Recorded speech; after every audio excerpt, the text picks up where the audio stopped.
Assalamualaikum warahmatullahi wabarakatuh. Halo anak-anak, jumpa lagi dengan saya Bu Sriati pada materi pelajaran IPA kelas 7 semester 1. Pada kesempatan kali ini kita akan mempelajari tentang ciri-ciri makhluk hidup. Adapun tujuan pembelajaran yang akan dicapai adalah yang pertama, siswa dapat menyebutkan 8 ciri-ciri makhluk hidup. Yang kedua, siswa dapat menjelaskan ciri-ciri dari makhluk hidup. Anak-anak, cita adalah salah satu hewan yang dapat berlari dengan cepat.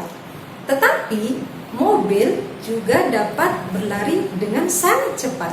Nah, mengapa mobil tidak dapat dikategorikan dalam makhluk hidup? Untuk dikatakan sebagai makhluk hidup, ada 8 kriteria atau ciri-ciri yang harus dimiliki. Nah, apakah ke-8 kriteria atau ciri-ciri tersebut? Ayo kita pelajari bersama.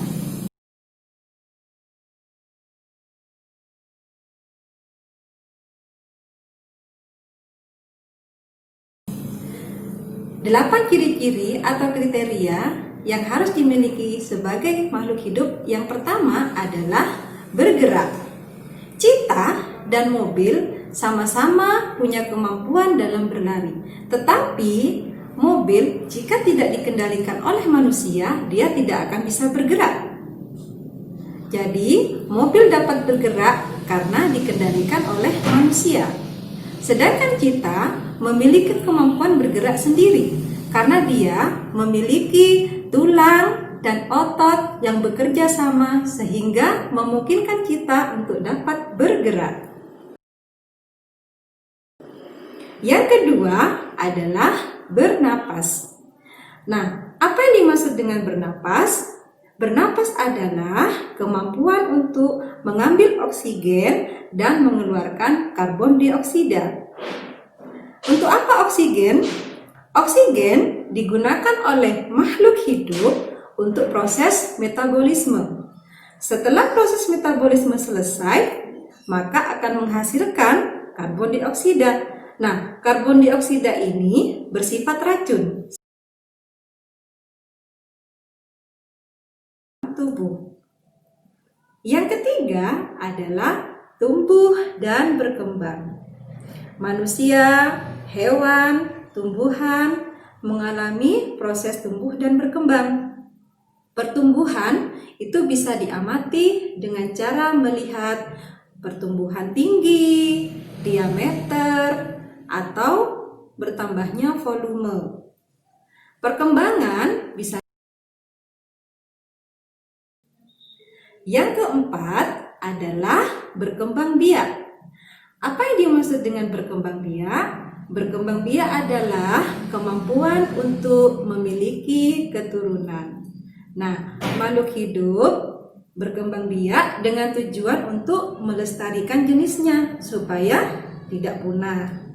Nah, untuk itu ada beberapa cara yang bisa dilakukan oleh makhluk hidup dalam proses perkembangbiakan. Antara lain, kalau pada binatang atau pada hewan, ada 3 cara yang bisa dilakukan untuk proses berkembang biak. Yang pertama adalah dengan cara ovipar atau bertelur. Contohnya pada ayam. Yang kedua dengan cara vivipar, yaitu beranak. Contohnya kucing. Yang ketiga dengan cara ovovivipar, yaitu bertelur dan melahirkan. Contohnya pada ular. Nah, kalau pada tumbuhan bagaimana? Kalau pada tumbuhan itu ada 2 cara, yaitu dengan cara generatif dan dengan cara vegetatif. Kalau cara generatif, tumbuhan itu dengan cara menghasilkan biji yang sebelumnya itu dari proses bunga, kemudian jadi buah dan di dalamnya ada biji. Sedangkan pada cara vegetatif itu ada beberapa cara, antara lain dengan rizoma, dengan stolon, dengan umbi, atau dengan tunas. Nah, untuk yang berikutnya adalah membutuhkan makanan dan minuman. Ini adalah ciri yang kelima. Makhluk hidup tidak akan lepas dari kebutuhan makan dan minum. Untuk apa? Semua makhluk hidup membutuhkan makanan dan minuman supaya bisa mendapatkan energi. Nah, energi itu digunakan untuk aktivitas dalam kesehariannya. Yang keenam adalah mengeluarkan zat sisa. Apakah itu anak-anak? Nah, dalam kegiatan metabolisme tubuh otomatis akan dihasilkan zat sisa.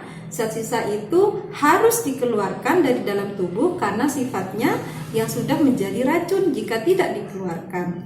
Apa saja sih contohnya?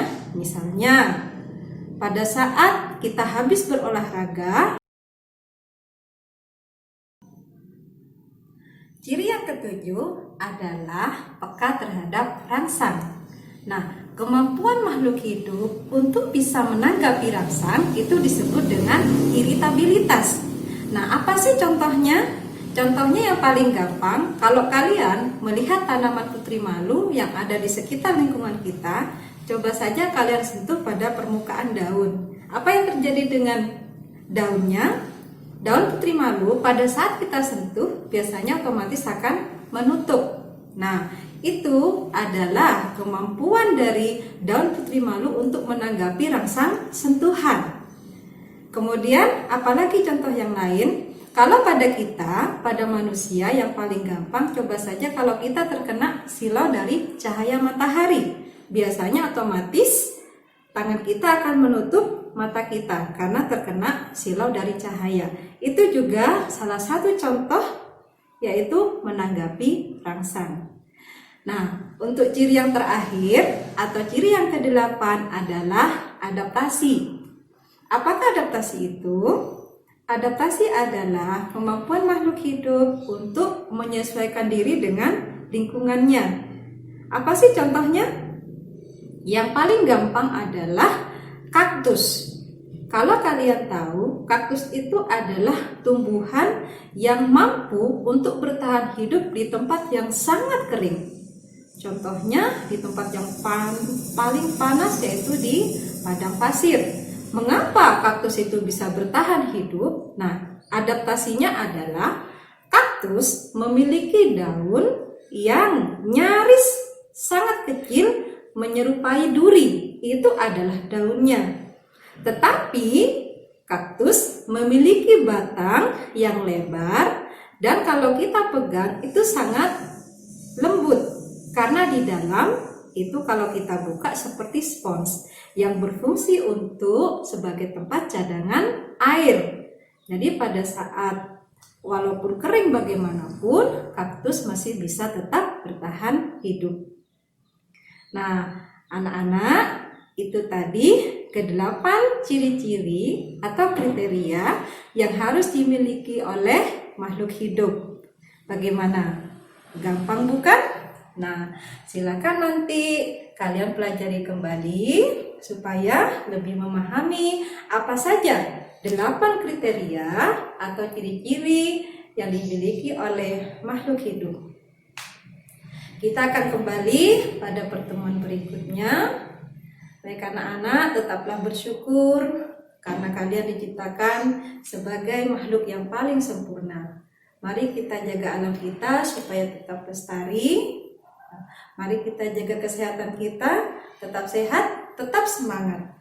Saya akhiri. Wassalamualaikum warahmatullahi wabarakatuh.